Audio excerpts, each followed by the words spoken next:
Okay, sir, no problem.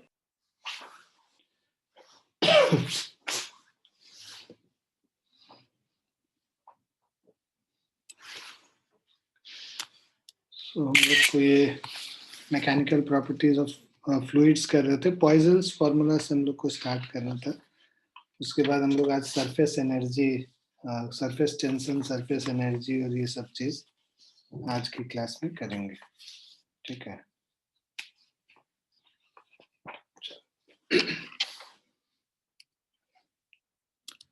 So Poiseuille's formula क्या है? Poiseuille studied the streamline flow of liquid in capillary tubes.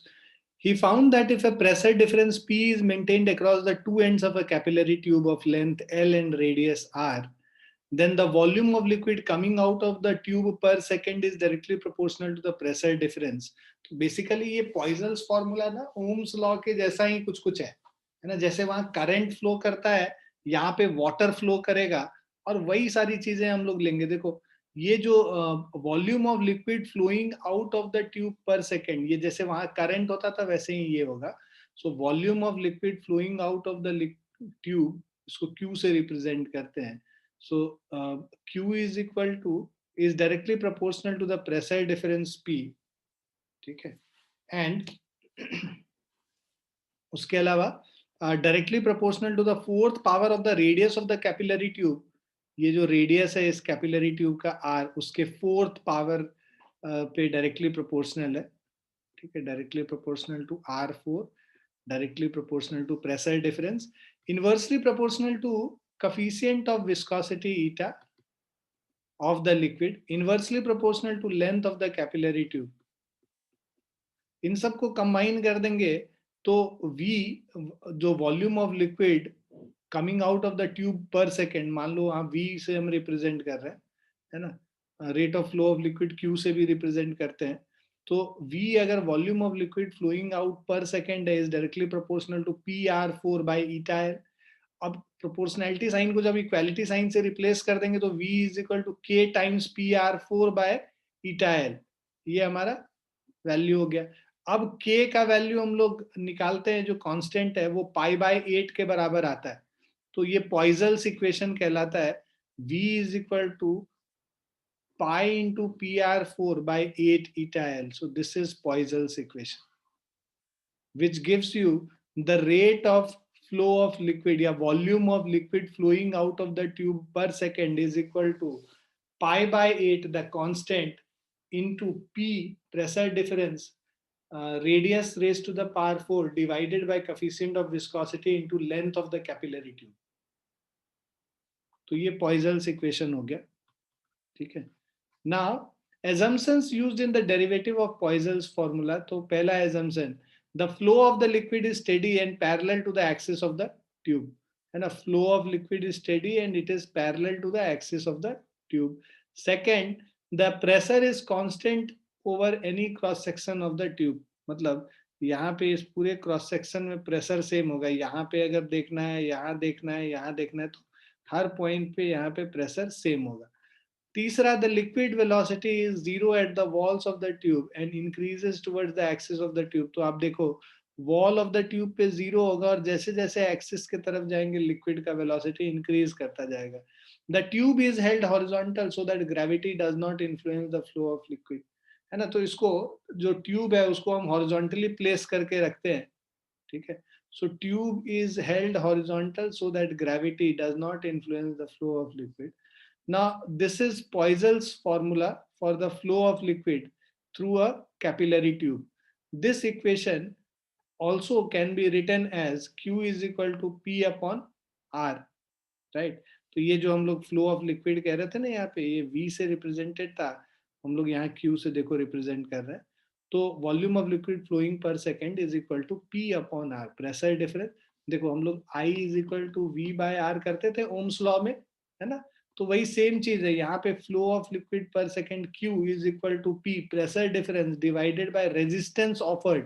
Resistance offered, अब देखो तुम इसको, जो हम लोग जब हम लोग इसको रिप्लेस कर लो, मान लो P अपॉन R से, तो R का वैल्यू क्या होगा, 8 eta L divided by pi R4. So ये हमारा रेजिस्टेंस होगा, R is called the liquid resistance.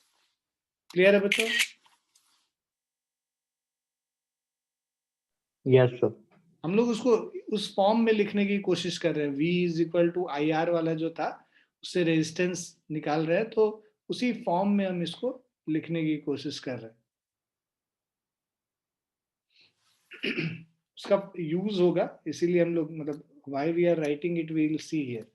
Now combination of tubes, so series combination of tube, मान लो दो ट्यूब है हमारे पास, एक का लेंथ L1 है, दूसरे का लेंथ L2 है।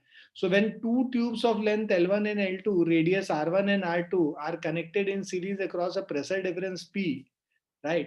तो इसमें जो प्रेशर डिफरेंस है P1 है, इसमें मान लो प्रेशर डिफरेंस P2 है, तो net pressure difference P is equal to P1 plus P2, where P1 and P2 are the pressure difference across the first and second tube. The volume of liquid flowing through both the tube Q is equal to Q1 is, जितना इसमें liquid volume of liquid flow करेगा पर second उतना ही इसमें flow करेगा। भाई जैसे current एक, अगर मान लो जितना पानी इसमें से पर सेकंड जा रहा होगा उतना ही पानी तो इधर जाएगा ना, इवन तो इसका एरिया ऑफ क्रॉस सेक्शन कुछ वेरी कर रहा होगा, but rate of flow of liquid will be same throughout. होगा ना बच्चों? Yes sir.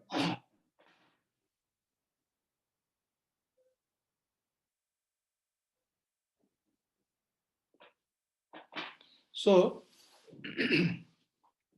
Q is equal to Q1 का वैल्यू देखोगे, so this is pi P1 R4 8 eta L1 and pi by 8 P2 R2 4 8 eta L2। तो ये दोनों same रहना है, substituting the value of P1 and P2 from the equation, है ना। P1 का वैल्यू यहाँ से सब्स्टिट्यूट कर देंगे और P2 का इससे, तो P1 इससे क्या आ जाएगा, P1 is equal to 8 eta L1 into Q divided by pi R14। उसी तरह P2 will be equal to 8 eta L2 cube pi R2 4। P1 और P2 का वैल्यू डाल दो, 8 eta L1, Q को कॉमन ले लोगे दोनों से, 8 eta L1 bye pi R14 और 8 eta L2 by pi R2 4। अब देखो this is Q is equal to P divided by this whole thing. So this whole thing is basically resistance R1 plus R2, R effective resistance। तो जैसे यहाँ series resistance में हम resistance add कर लेते थे, वहां यहाँ पे भी हम लोग रेजिस्टेंस ऐड कर ले रहे। So effective resistance is equal to R1 plus R2। Now effective liquid resistance in series combination is R1 plus R2। Similarly parallel combination of tubes होगा। अब देखो यहाँ पे जो प्रेशर डिफरेंस है, ठीक है, और यहाँ जो प्रेशर डिफरेंस है, तो अब जो प्रेशर डिफरेंस होगा वो सेम होगा दोनों के केस में। So P is equal to P1 is equal to P2, और जो लिक्विड फ्लो है V1, V is equal to V1, जो नेट लिक्विड फ्लो कर रहा है, इसमें जो लिक्विड फ्लो करेगा और इसमें रेट ऑफ लिक्विड जो फ्लो करेगा, दोनों को ऐड कर देंगे तो नेट फ्लो ऑफ लिक्विड निकल जाएगा हमारा। So liquid flowing per second in this pipe plus liquid flowing per second in this pipe is equal to total liquid flowing in both the pipes. So V is equal to V1 plus V2 or pi P R1 4 by 8 eta L1 and P pi R2 4 8 eta L2। ये दोनों V1 और V2 को add कर दिया हम लोगों ने और P को कॉमन ले लिया। सो यहाँ पे देखो 1 by R1 plus 1 by R2 is P by R effective आ रहा है हमारा। सो R effective is 1 by R1 plus 1 by R2। तो जैसे पैरेलल कॉम्बिनेशन में रेजिस्टेंस कंबाइन करते थे वहां पे करंट इलेक्ट्रिसिटी में, यहाँ पे भी सेम उसी तरह से रेजिस्टेंस को हम लोग कंबाइन कर सकते हैं। Now let us do this question. So in this, a liquid flows through a pipe of 1.5 mm radius, तो R is equal to 1.5 into 10 to the power minus 3 metre हो गया, ठीक है। एंड इसको सेंटीमीटर में कर दो, क्योंकि देखो ये डाइन पर सेंटीमीटर स्क्वायर में दिया है, ये भी सेंटीमीटर में है, तो CGS यूनिट में ही कर लेंगे। 1.5 into 10 to the power minus 1 centimetre और 0.15 centimetre. and 15 centimeter length, L is equal to 15 centimeter under a pressure difference P is equal to 15 into 10 to the power 3 9 per centimeter square. Calculate the rate of flow, Q निकालना है या V जो भी तुम बोल लो उसको, and the speed of the liquid coming out of the pipe, right? और coefficient of viscosity यहाँ पे eta is equal to 1.40, centipoise बोल रखा है तो पॉइज में कन्वर्ट कर लेंगे, सेंटी पॉइज, सेंटी मतलब 10 टू द पावर -2 होता है, तो this is 1.4 into 10 to the power -2 poise. अब ये सारे वैल्यूज पता चल गए हम लोगों को। Q का जो वैल्यू है this is equal to π/8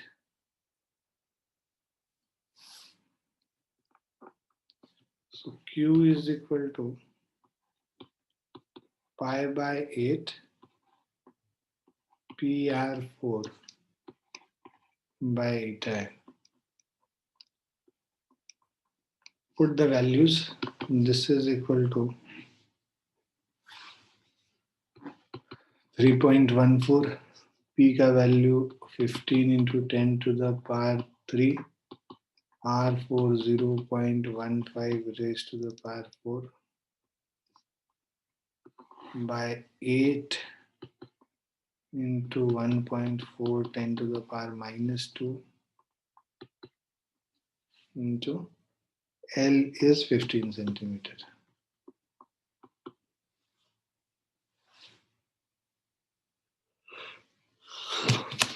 Now, if you put these values here,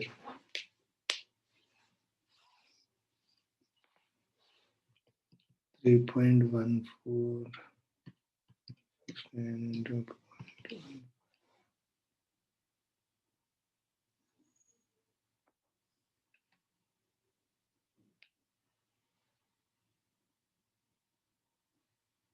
divided by 8 into 1.4.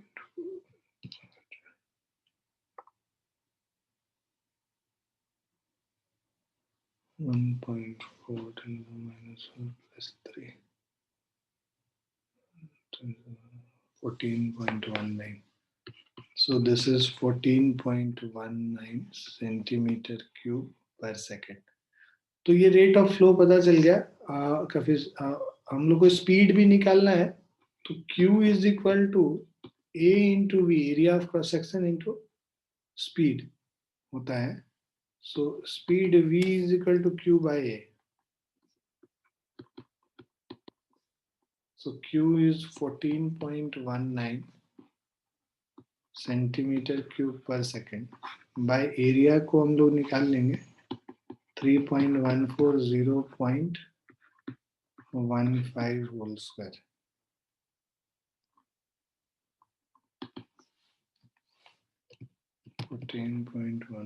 divided by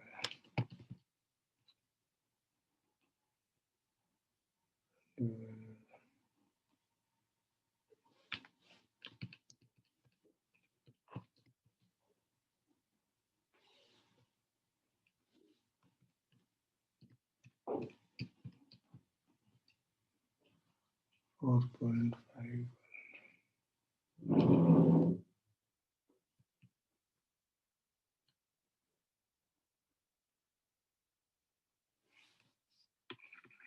(200.84 centimeter per second).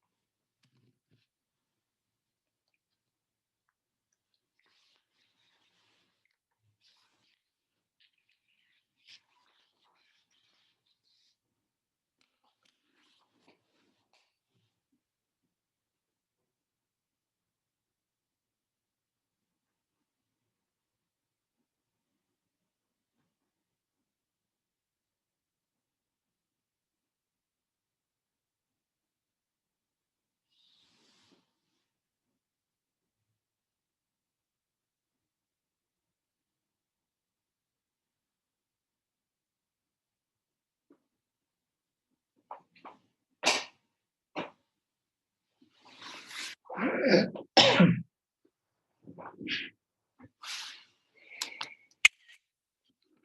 है बच्चों? Yes, sir.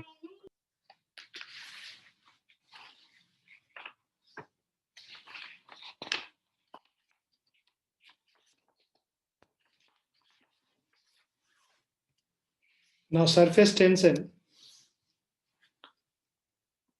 So surface tension is property of liquid by virtue of which free surface of liquid behaves like a stressed elastic membrane which has a natural tendency to contract and tends to have a minimum surface area.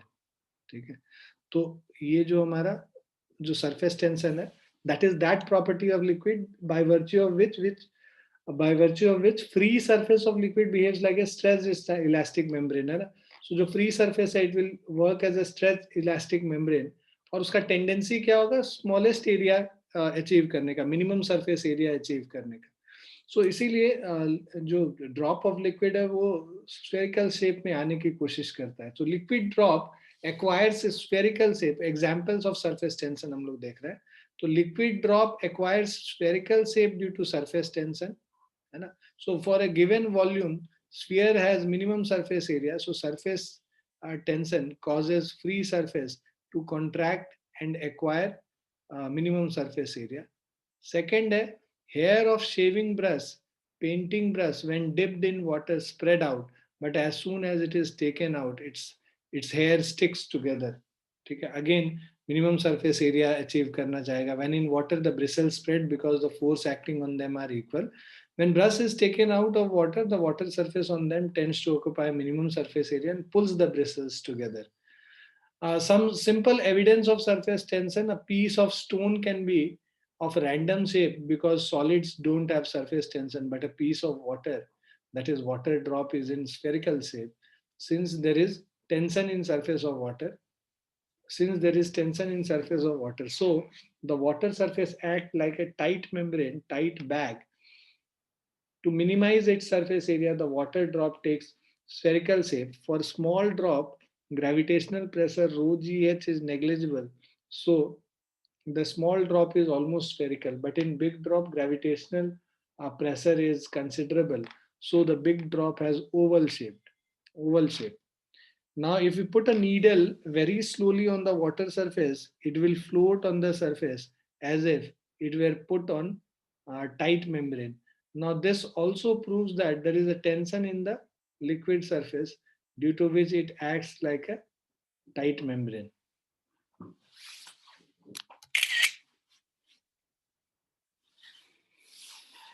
Now, figure below shows a U-shaped fixed wire frame on which very light slider can slide. Dip the frame in soap solution and take it out. A thin film of soap solution is formed between the frame and slider, now which is purely a surface. Now if we release the slider, it will move upward. This shows that there is a tension in the liquid surface.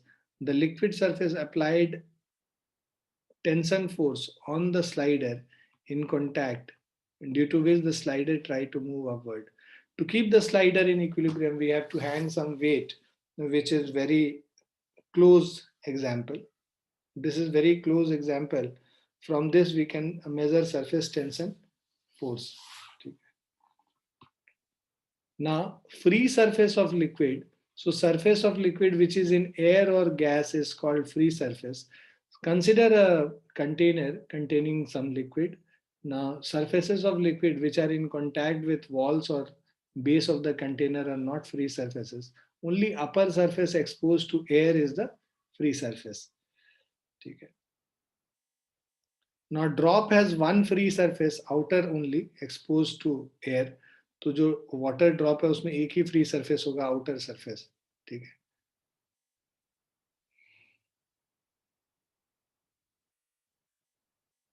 ठीक है. अगर किसी container में water रखा हुआ है, ठीक है, सम लिक्विड, तो ये सब फ्री सरफेस नहीं होगा जो कांटेक्ट में है. जो एयर के कांटेक्ट में, यही एक बस फ्री सरफेस होगा. और अगर वाटर ड्रॉप लेते हैं तो आउटर सरफेस जो है that is considered as free surface. Bubble inside a liquid air bubble है तो इसका जो इनर सरफेस है that is considered as free surface. So has only one free surface inner only as there is air inside the bubble. Air bubble in float is floating in air has two free surfaces outer as well as inner. ठीक है. तो जो air bubble is floating in air, so this surface and this surface both are free. Both are free surfaces. Now molecular range.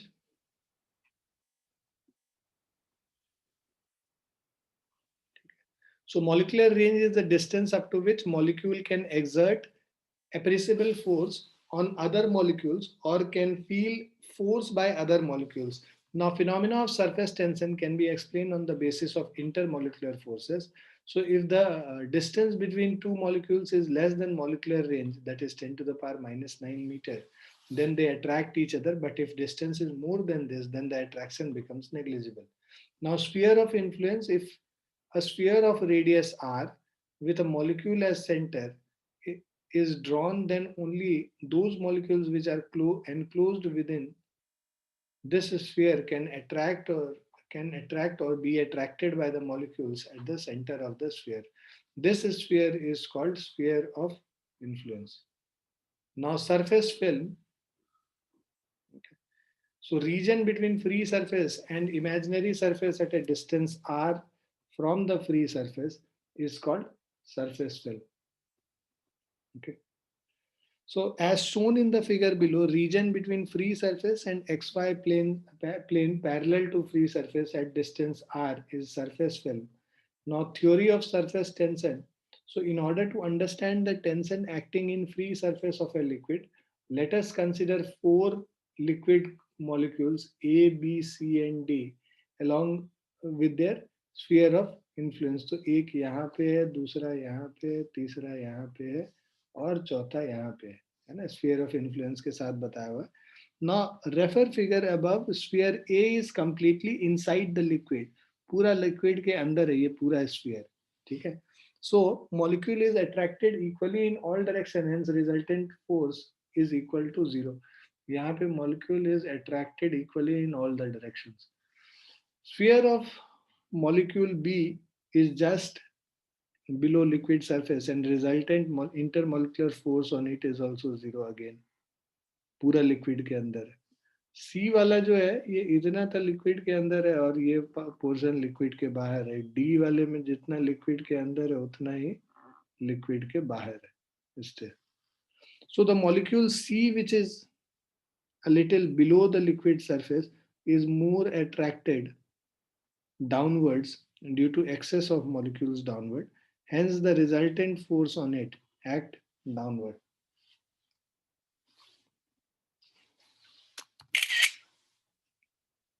And D wale mein, molecule D is situated at the surface so that its surface or sphere of influence is half outside the liquid and half inside. Only lower portion has liquid molecules. Hence it experiences a maximum downward force.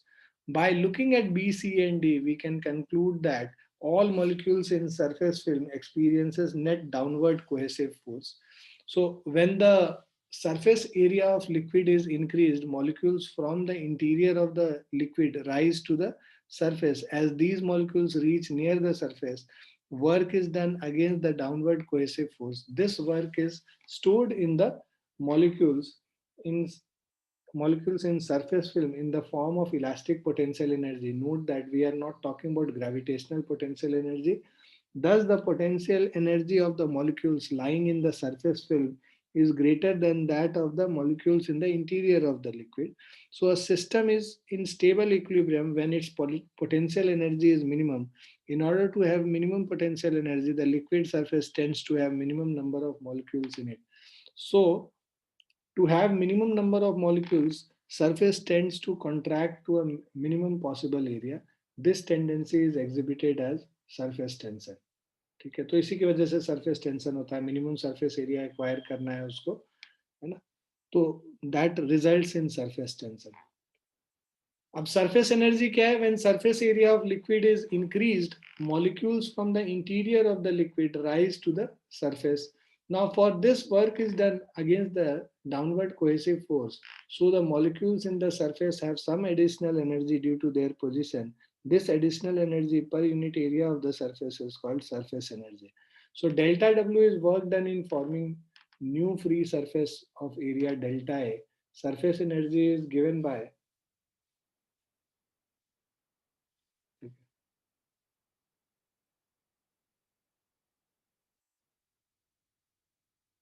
Now let delta W is the work done in forming new free surface of area delta A. Surface energy is given by S is equal to delta W by delta A. Okay. So surface energy S is not energy but energy per unit area. SI unit of surface energy is joule per meter square. Dimension of surface energy are given by m1 L0 T minus 2. Now value of surface energy is different for different liquids. More the magnitude of S, more are the cohesive forces of liquid. So for mercury, cohesive forces is maximum, so surface tension is also maximum.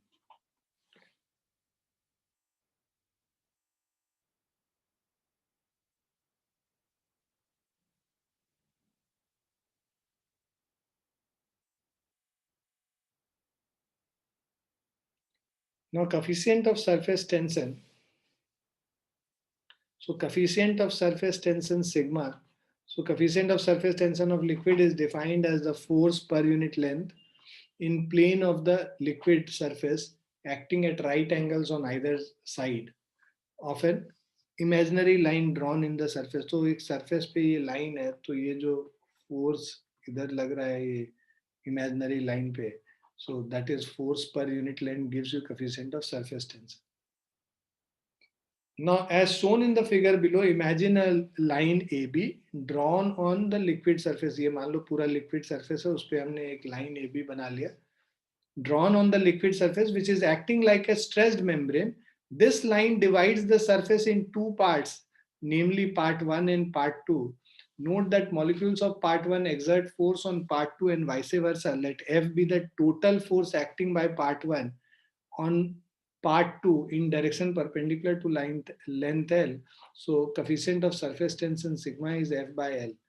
And similarly, SI unit of surface tension is Newton per meter and CGS unit is dyne per centimeter. Dimension is M1 L0 T minus 2.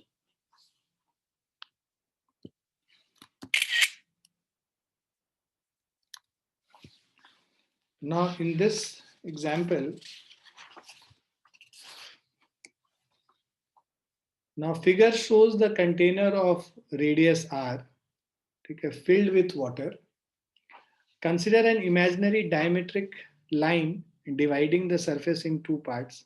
है ना यहाँ पे left half and right half. Find surface tension force between left half surface and the right half surface.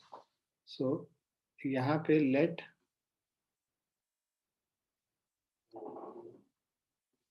जो दोनों तरफ force लग रहा है वो F लग रहा है, ठीक है. So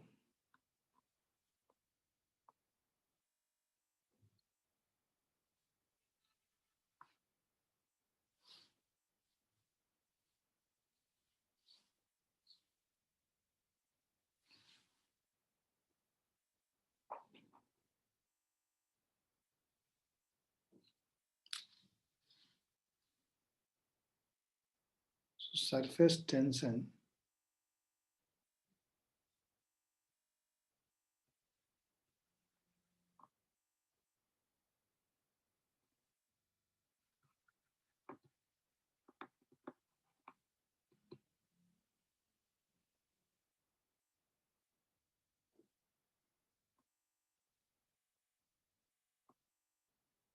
is equal to F by L. तो F दे मतलब दिया हुआ होना चाहिए था क्वेश्चन में कि F is the force, ठीक है. Find surface tension force between. So F by L. So F is equal to, so this is F, और L क्या हो जाए, जो लेंथ है वो 2r के बराबर हो जाए, तो F by 2r हो गया। ठीक है, तो surface tension is F by 2r। और अगर हमें ये फाइंड सरफेस टेंशन फोर्स, मतलब अगर हमें F निकालना है, तो this will be equal to surface tension sigma से रिप्रेजेंट कर रहे हैं into 2r, that will be your surface tension force.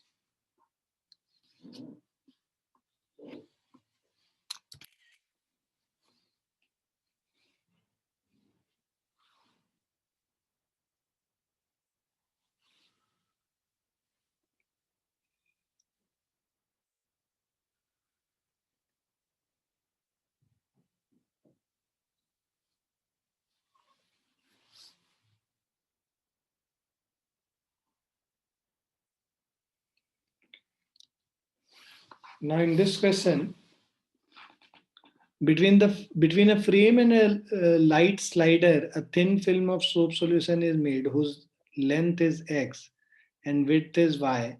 Find the surface tension surface tension force on the slider. To keep the slider in equilibrium, how much weight should be suspended? तो यहाँ पे weight suspend कर रहे हैं, और ये जो surface tension S पहले हम लोग को निकालना है। ठीक है, find the surface tension force on the slider. So S is equal to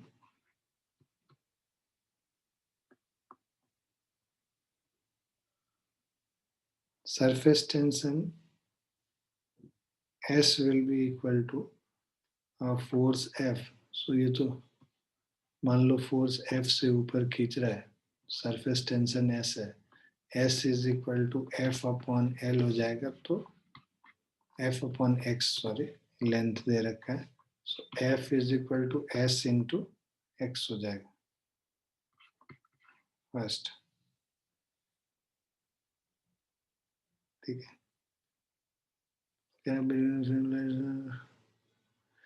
अब ये जो सोप सॉल्यूशन है, इसमें दो सरफेसेस है, एक सामने वाला सरफेस है, एक फ्रंट सरफेस है, और एक बैक सरफेस है। ठीक है, so there will be two surfaces on the film, since there are two surfaces on the film, एक फ्रंट में है और एक बैक में है, तो जो टोटल जो लेंथ लेंगे S into x plus S into x, दोनों फोर्स को ले लेंगे, so net surface tension, so total surface tension force F is equal to surface tension को S ले, सिग्मा ले लो।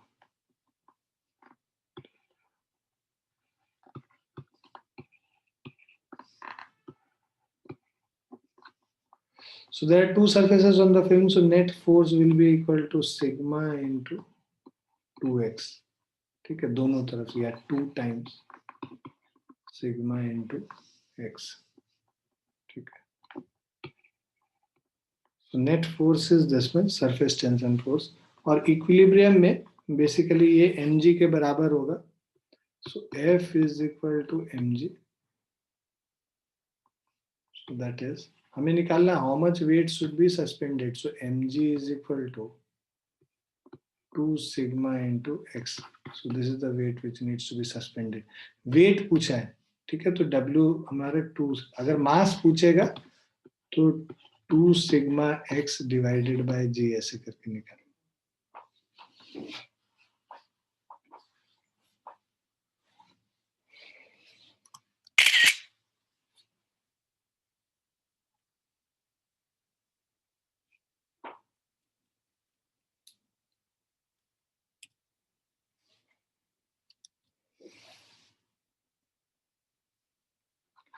Now in the previous question, in place of disc, a ring is used. Previous question दिया ही नहीं है,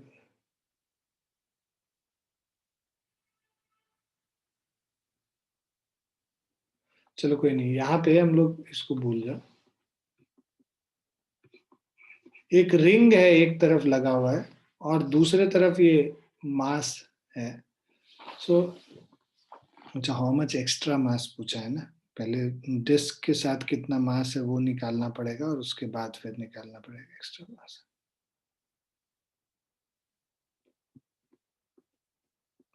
सो मान लो यहाँ पे एक डिस्क है, ठीक है, और उस डिस्क में, ठीक है,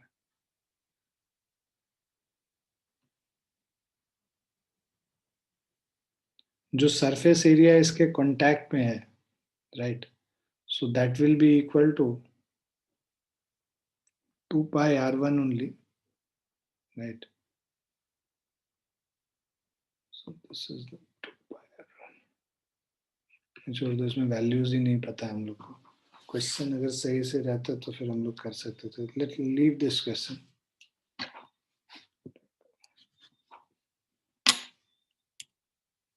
इसको करते हैं. सो a long thin straight uniform wire of negligible radius is supported on the surface of a liquid. The width of the container is 2D and the wire is kept at its center parallel to its length. तो इसको अगर हम लोग 3 dimension में देखें,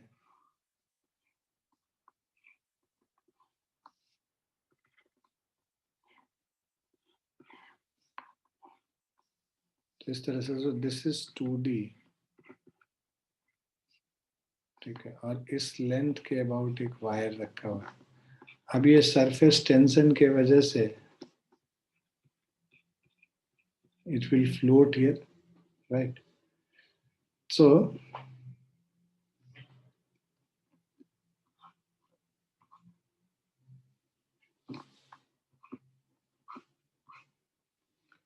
now ये कह रहा है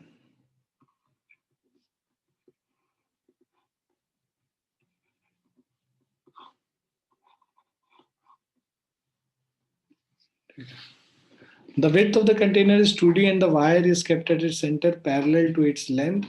The surface of the liquid is depressed by a vertical distance y. तो ये देखो, इसको रखने की वजह से नहीं है, इस तरह से सरफेस डिप्रेस हो जा रहा है ऐसे बाय डिस्टेंस y, है ना. ये जो डिस्टेंस है ये y है.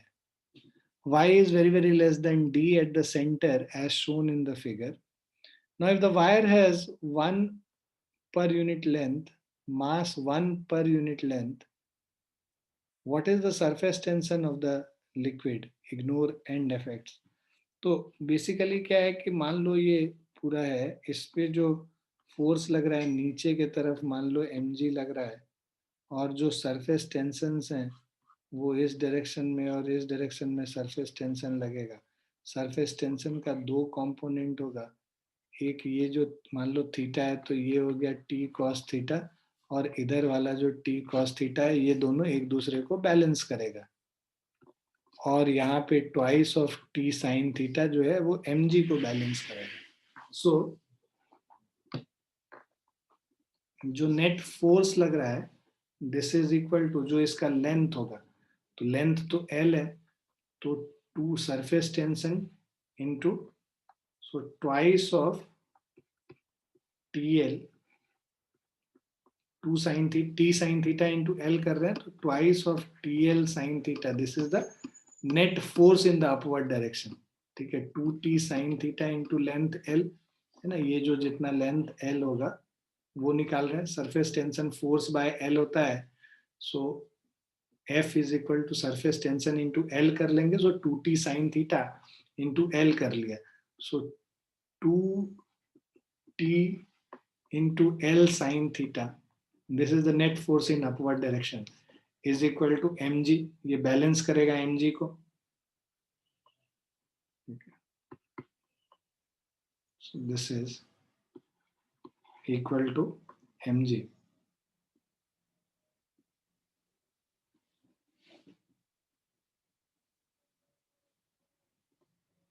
If the wire has mass 1 per unit length, wire has 1 नहीं है, lambda per unit length.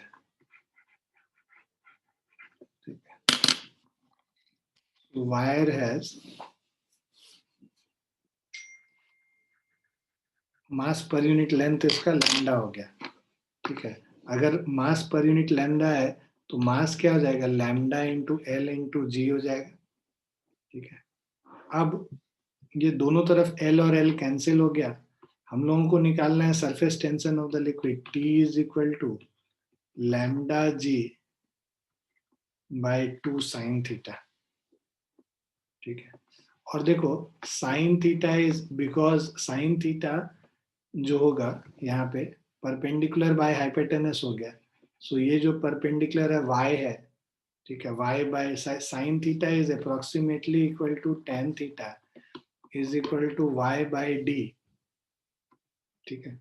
So y because since theta is very small, है ना, यहाँ पे दे रखा है कि y is very very less than d, so theta is very small, so sin theta is approximately equal to tan theta which is y by d। अब हम लोग यहाँ पे सब्स्टिट्यूट कर लेते हैं, lambda G by 2 sine theta की जगह y बाय d पुट कर लें, so this is equal to d ऊपर चला गया, lambda G into D by 2y, ठीक है। This is equal to the surface tension which is being acted.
आगे समझ लिख लिया आप लोगों ने?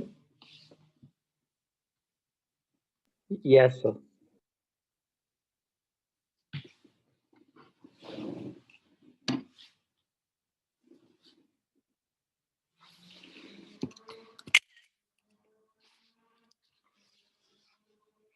Now relation between surface energy and surface tension sigma, so surface energy S and surface tension sigma के बीच में relation निकाल रहे हैं। So consider a triangular wire frame ABCD, ठीक है, एक हमारे पास फ्रेम है ये ABCD जो दिख रहा है, having a sliding wire LM, तो this is a rectangular wire frame ABCD and there is a sliding wire LM. Having a sliding wire LM dipped soap solution, a film is formed over the frame. Due to the surface tension, the film has a tendency to shrink, due to which sliding wire LM is pulled in inward direction. Now force on sliding wire is given by, जो force हम लोग लगाएंगे इस पे, T into TL जो surface tension, where T is the surface tension into 2L, 2L इसीलिए क्योंकि दो surfaces है, एक सामने और एक पीछे, जैसा हम लोग अभी क्वेश्चन कर भी रहे थे। So where T is the surface tension, तो force is equal to T into 2L हो गया। Now here length has been taken as 2L because film has two free surfaces. Now suppose that sliding wire LM is moved against force of surface tension through a small distance x, हम लोग इसको small distance x से move करते हैं यहाँ पे, तो जो एरिया, जो इंक्रीज इन एरिया होगा delta A is equal to 2L into x हो जाएगा, ठीक है। Now area of one side of the film is L into X and the film has two free surfaces. So increase in area 2Lx हो गया. Work done is equal to force into displacement. Force यहाँ पे T into 2L है into X तो 2TLX हो गया. Surface energy is given by delta W by delta A. अभी हम लोग जो surface energy का definition पढ़ रहे थे, work done in forming new surface of area delta A, है ना. तो surface energy is given by delta W by delta A. Delta W is 2TLX divided by delta A is 2LX. अब इन दोनों को, ये जो डेल्टा W का value और डेल्टा A का वैल्यू है, इन दोनों को यहाँ पे यूज कर लेंगे तो हमारा ये जो कैंसिल हो जाएगा तो T के बराबर आ जाएगा. तो surface energy is equal to surface tension. So by definition surface energy and surface tension are two different quantities but their magnitudes are same. ठीक है. तो S is equal to T is equal to delta W by delta A और delta W is equal to T into delta A. So total energy stored in free surface is given by E, that which is equal to delta W, that is T into delta A.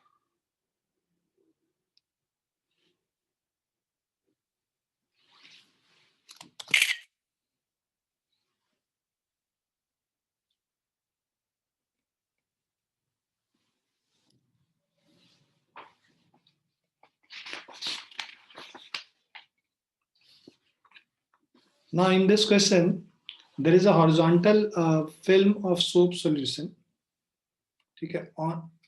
So on it a thread is placed in the form of loop. ठीक है. तो एक horizontal film है, उसके ऊपर हम लोगों ने एक string फेंक दिया, है ना, in the form of a loop.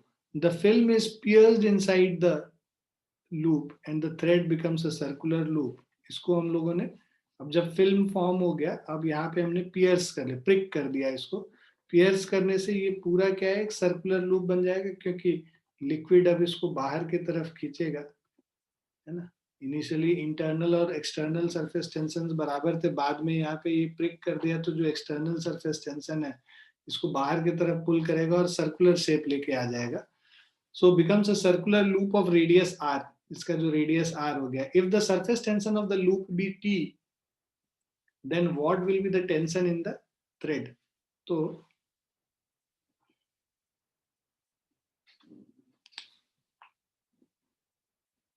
tension in thread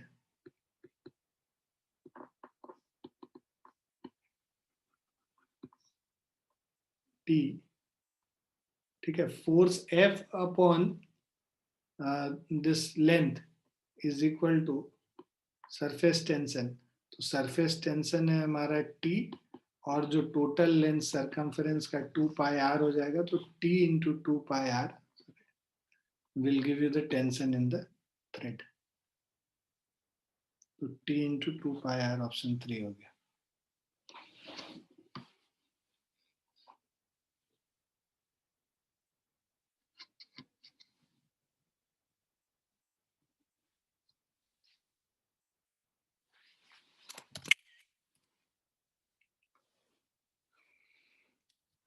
Now excess force required to lift a body from a liquid.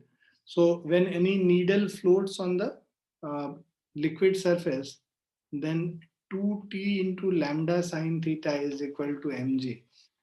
So when the needle is lifted from the liquid surface, then required excess force will be 2T into lambda. और वहां पे जो minimum force होगा that is equal to weight W plus 2T lambda. So जो excess force, ये जो 2T lambda हो गया जो इसको नीचे की तरफ पुल कर रहा है, और जो वेट है इसका W, उन सबको ऐड कर देंगे तो इतना फोर्स हमको लगाना पड़ेगा इसको उठाने के लिए. उसी तरह required excess force for a circular thick ring और hollow disc having radii r1 and r2 is dipped in and taken out from this. तो अभी जो हम लोग क्वेश्चन कर रहे थे वो इसी पे बेस्ड था, है ना, जो पीछे जो क्वेश्चन आधा दिया हुआ था. सो यहाँ पे देखिए जो नेट फोर्स है F1 plus F2, so required excess force for a circular thick ring, अगर अंदर वाला सरफेस का रिंग, अंदर वाले जो सरफेस है इसका रेडियस r1 है, बाहर वाले सरफेस का रेडियस r2 है, तो जो surface tension T into 2πr1, मान लो इसको लिक्विड से हम उठा के निकाल रहे हैं, तो यहाँ पे भी एक फिल्म फॉर्म होगा, बाहर भी जो फिल्म फॉर्म होगा, दोनों सरफेस टेंशन जो है इनटू ये जो सरकमफेरेंस, तो T इंटू 2πr1 एक फोर्स हो गया और T इंटू 2πr2 दूसरा फोर्स हो गया, ये दोनों मिला के is the net force which we have to apply.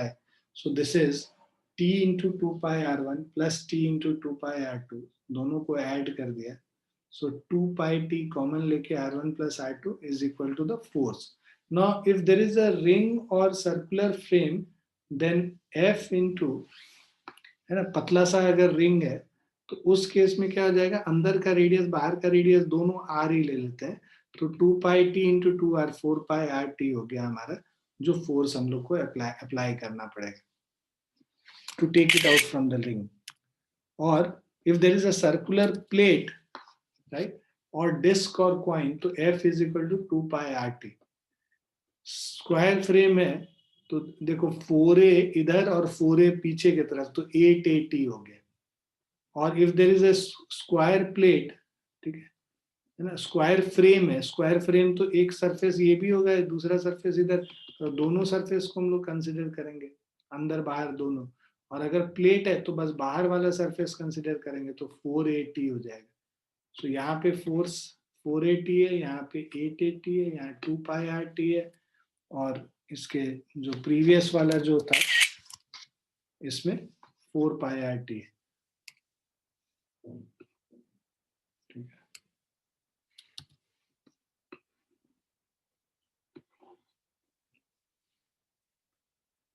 ठीक है, ये सब याद करना है, बेसिकली रिजल्ट्स आपको याद करने हैं इन सब के.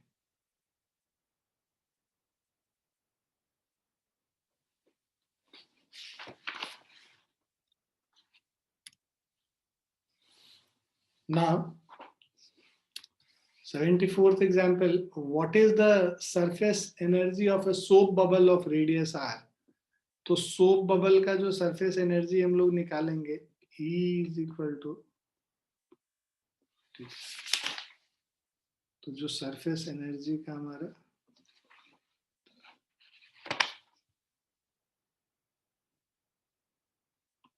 S से रिप्रेजेंट कर रहे थे, so surface energy S is equal to, मान लो surface tension T into area delta A, right.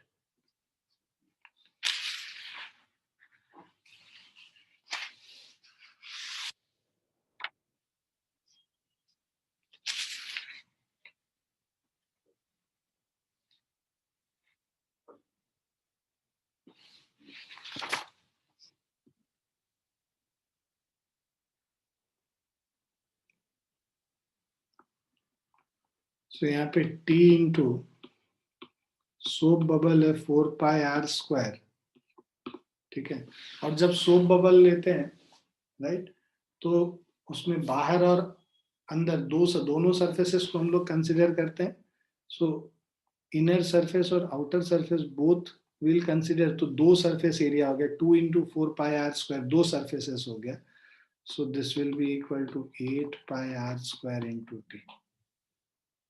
ये सब तो हम लोग डिराइव किए ही हुए हैं, जो CBSE की क्लास थी उन सब में हम लोगों ने डिराइव किया हुआ है value.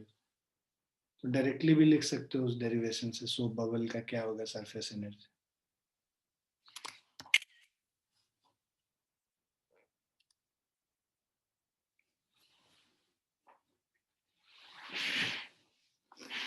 A ring is cut from a platinum tube, 8.5 centimeter internal and 8.7 centimeter external diameter. तो इस तरह का एक रिंग है, इसका रेडियस R1 और R2 दे रखा है. R1 is equal to 8.5 by 2 centimetre, R2 is equal to 8.7 by 2 centimetre. ठीक है. It is supported horizontally from a pan of a balance so that it comes in contact with the water in a glass vessel. तो ये previous जो हम लोग question अभी छोड़ के आ रहे थे वही सेम चीज है.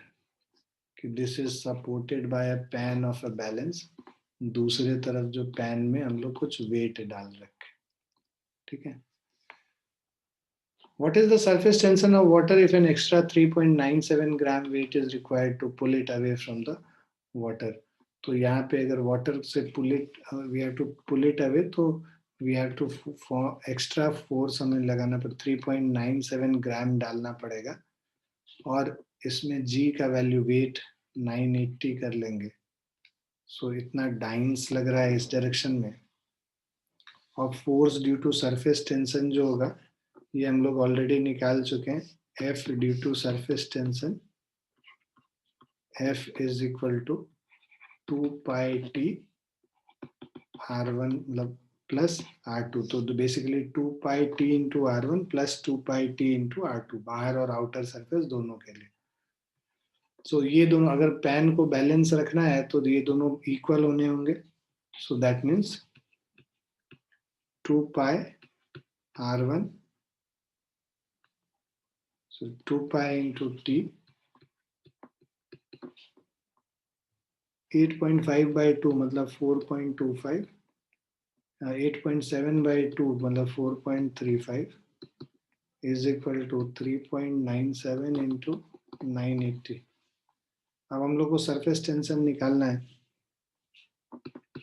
T is equal to 3.97 into 980, 2 into 3.148, 8.6. So this is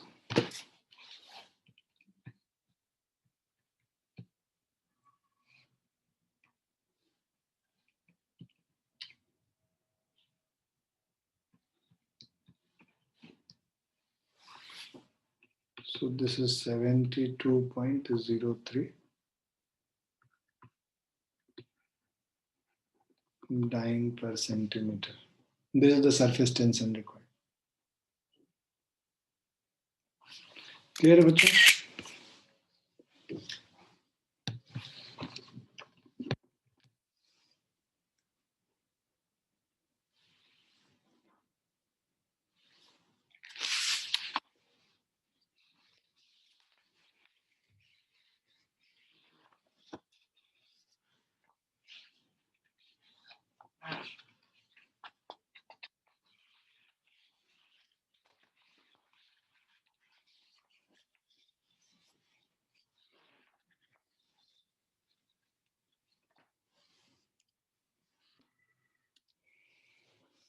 Now n drops coalesce, that is combine to form a big drop. तो ये देखो छोटे छोटे ड्रॉप्स हैं, इन सबको कंबाइन करके एक बड़ा ड्रॉप बना लेते हैं अगर। So when n small drops each of radius r combine to form a large drop of radius r, total surface area decreases and some of the energy trapped in the surface of drops is released and becomes part of random thermal energy of drop. Hence temperature of drop increases. ठीक है, तो basically जो net surface area decrease करेगा, surface area decrease करेगा, तो there will be a loss of surface energy which is utilized to increase the internal energy, that is thermal energy, और इसीलिए उसका रेडियस, उसका जो टेम्परेचर है वो इंक्रीज कर जाएगा। So total volume of liquid is conserved. So volume n into 4 by 3 pi r cube is 4 by 3 pi into capital R cube. So 4 by 3 pi दोनों तरफ cancel हो गया. So capital R is equal to n 1 by 3 raised to the power small r. Now surface energy of one small drop is 4 pi r square into t. ठीक है. Now total surface energy of n drops is this. Final surface energy is 4 pi r square into capital T. So amount of surface energy released is initial minus final. So n 4 pi r square t minus 4 pi r square t. So this will give you a 4 pi r square capital T बाहर अगर हम लोग ले लेंगे तो n r square by small r square minus of 1, और 4 pi r square t बाहर ले लिया n r by r का whole square minus 1 as, और r का जो वैल्यू है यहाँ पर से n 1 by 3 r हम लोगों ने सब्स्टिट्यूट कर लिया, तो इससे अब हमारा 4 pi r square t n divided by n2 by 3 हो जाएगा. So this is n1 by 3 minus 1 basically. So this is equal to 4 pi r square t n raised to the power 1 by 3 minus 1. यहाँ पे दे भी रखा है.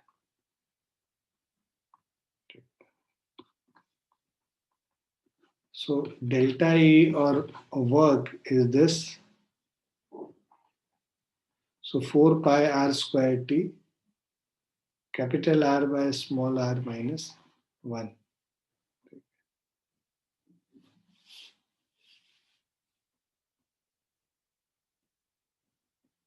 और r cube अगर बाहर ले लेते हैं तो 1 by r minus 1 by r. ये एक different way of representing the thing. Now ratio of final to initial surface energy, E final by E initial करोगे. So E final is 4 pi r square t, 4 pi n r square t. तो r square by और r square by r square का value, ठीक है, n raised to the power 2 by 3 हो जाएगा, है ना. Capital R by small r is n1 by 3. तो r by small r का whole square will be n2 by 3. तो 1 by n1 by 3 हमारा हो गया ratio of initial surface energy.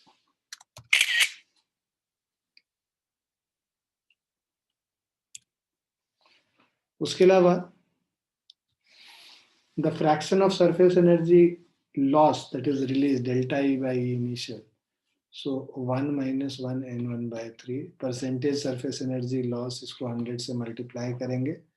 And if the entire released energy delta E is absorbed by the big drop, its temperature rises by जो increase in temperature क्या रहेगा, ये मान लो सारा energy ने ले लिया, तो this is 4 pi r cube t, ठीक है. डेल्टा ई हम लोग देखे थे सेकेंड वाले में, उसको हम लोगों ने पूरा एम एस डेल्टा थीटा से इक्वेट कर दिया और जूल्स में, और उसके बाद फिर हम लोग जो चेंज इन टेम्परेचर है वो निकाल लेते हैं.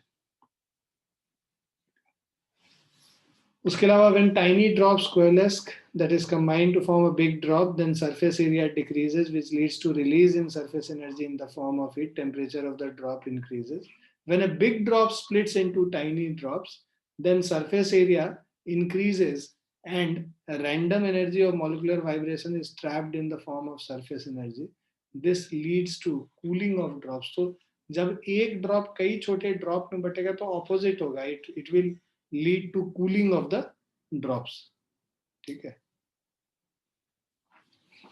तो we'll stop here today. इस पे बेस्ड क्वेश्चंस ये जो है, जो एन ड्रॉप्स मिलके एक ड्रॉप बना रहा है, वो हम लोग कल कर लेंगे. और फिर एंगल ऑफ कांटेक्ट वगैरह हम लोग कल कर लेंगे.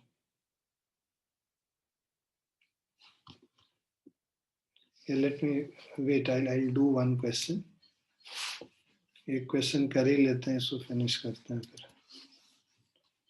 फिर एक ही टॉपिक हम लोग का बचेगा, that is angle of contact and meniscus, capillary actions, वो सब रह जाएगा, तो कल फिनिश हो जाएगा.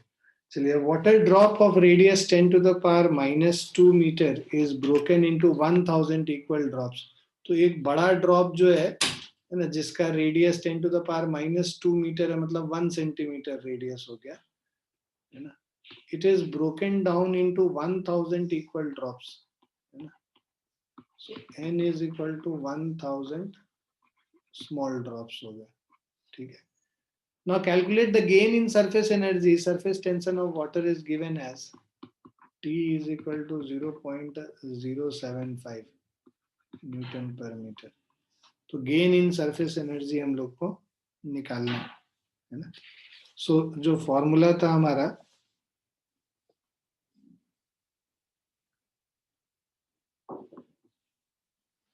तो पहले जो volume of original drop, radius का इसका रिलेशन निकाल लेते हैं. तो volume of original drop capital V is 4 by 3 pi r cube, और उसके बाद वो ब्रेक हो गया, ठीक है. 10 to the power -2 मीटर है यहाँ पे रेडियस इनिशियल केस में. उसके बाद ये ब्रेक होके 1000 स्मॉल इसमें डिवाइड हो गया.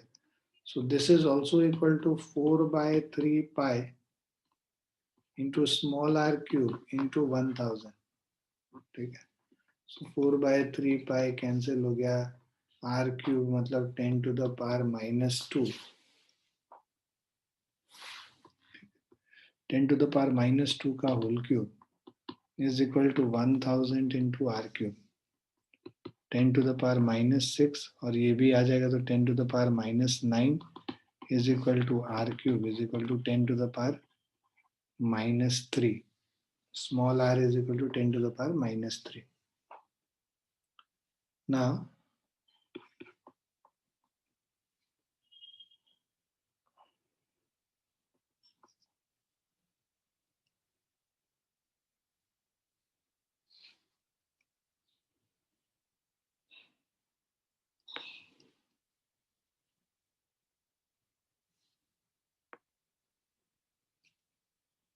so this is r is equal to 10 to the power minus 3 और ये capital R 10 to the power minus 2 है तो small r is equal to capital R by 10 हो गया फर्स्ट.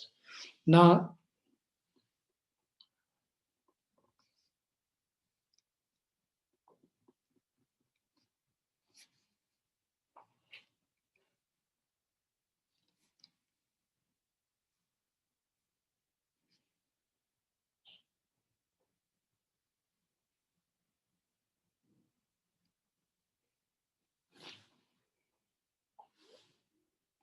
यहाँ पे अगेन सरफेस टेंशन दे रखा है 0.075. ठीक है, तो इंक्रीज अभी हम लोगों ने किया वे increase in energy delta E is equal to 4 pi r cube into t 1 by r minus 1 by capital R. तो ये तब है जब कोएलेस हो रहा है. ठीक है, तो बेसिकली यहाँ पे जो चेंज हो रहा है, so this will be equal to, अब ये जो वैल्यूज डालेंगे we'll get 4 into 3.14 capital R cube, that is 10 to the power minus 2 का whole cube, surface tension 0.075 दे रखा है, into 1 by 10 to the power minus 3 minus 1 by 10 to the power minus 2. So this is 4 into 3.14 into 10 to the power minus 6 into 0.075 into 1000 minus 100, 900 हो जाएगा. So this is 4 into 3.14,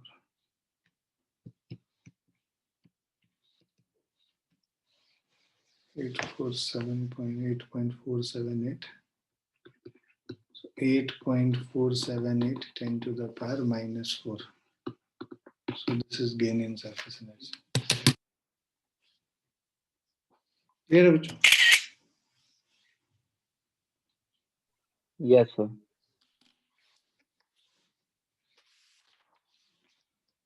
अब हम लोग ये angle of contact और shape of meniscus वगैरह वो अगली क्लास कल करेंगे हम लोग. ठीक है, Okay, sir. चल bye and take care everyone. Bye, sir. Thank you.